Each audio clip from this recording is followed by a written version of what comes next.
Imagine waking up one day and realizing the world you know is just one side of reality, but what happens when the other side follows you home? A place where technology ceases to exist, where whispers crawl into your mind, and where your own reflection is no longer yours. The world was never meant to be split, but somehow it was two realms existing side by side. One drowning in the hum of technology, where every moment was dictated by screens, AI, and mechanical intelligence. The other, a silent abyss, untouched by progress. Nobody knew how the rift formed, but everyone feared what lay beyond it. Ethan had always felt a strange pull toward the unknown. In a world where technology ruled every aspect of life, he was an anomaly, someone who longed for something more, something real. One night, as he walked home through the neon-lit streets, his phone screen glitched, the signals faltered, and for the first time in years, the city lights flickered. The silence that followed was deafening. He looked up, and before him stood a narrow alley. Something called to him from within. It wasn't a voice, not exactly. It was a feeling, an undeniable pull. His breath grew shallow as he stepped forward. With each step, the air changed. The temperature dropped. The usual digital billboards that lit the city vanished. The hum of machinery died. The further he walked, the more unnatural everything became. It wasn't just the absence of technology, it was the absence of everything familiar. The alleyway stretched, morphing into a dense forest that should not have existed. Ethan turned back, but the city was gone, replaced by towering trees, their twisted branches reaching like skeletal fingers toward an ink-black sky. The ground beneath him was soft, damp, breathing.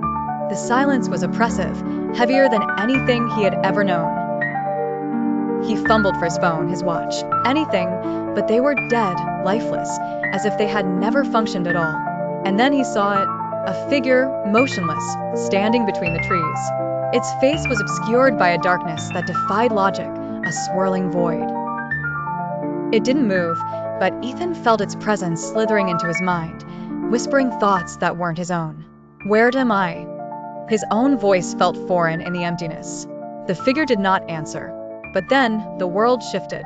Suddenly, he was back in his apartment. The city outside was alive again, the hum of machines filling his ears. Had it been a dream? A hallucination? He checked his phone. No missed calls. No time lost. Everything was normal almost. A small change. A single thing out of place. The mirror. The reflection. Ethan stared at himself. His heart stopped. His reflection was watching him, but it wasn't following his movements. A second delay at first, then a smirk that didn't belong to him. He stumbled backward, his breath shallow. The reflection didn't. It stood still, smiling.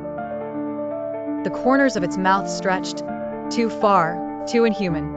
And then, in a slow, jerking motion, it lifted a hand, placed a single finger against its lips, and whispered, "Shh." The lights flickered. A voice hummed in the walls, a sound like static, like echoes. The rift hadn't closed. It had followed him back. He wasn't sure how long he stood there, frozen in terror, staring at the thing that wore his face. But as his vision blurred and his body trembled, a new sound filled the room. A notification. He turned, heart pounding. His phone had lit up, a single message glowing on the screen. "You brought it home." The lights went out, and in the darkness, something moved. A scraping sound, slow, deliberate, coming from the corner of the room. Ethan's breath caught in his throat. He reached blindly for his phone, its screen the only source of light. But before he could grasp it, a shadow slithered along the walls, stretching unnaturally. The reflection in the mirror was gone. His stomach clenched as he felt a presence behind him. The air thick and suffocating. A whisper brushed against his ear, a voice like rustling leaves. "You don't belong here." He spun around, but the room was empty, or so it seemed. His phone vibrated again. Another message. "Look behind you." His breath turned to ice. Slowly, hesitantly, he turned. The mirror, now pitch black, rippled like water, and from its depths, a hand emerged. It grabbed his wrist.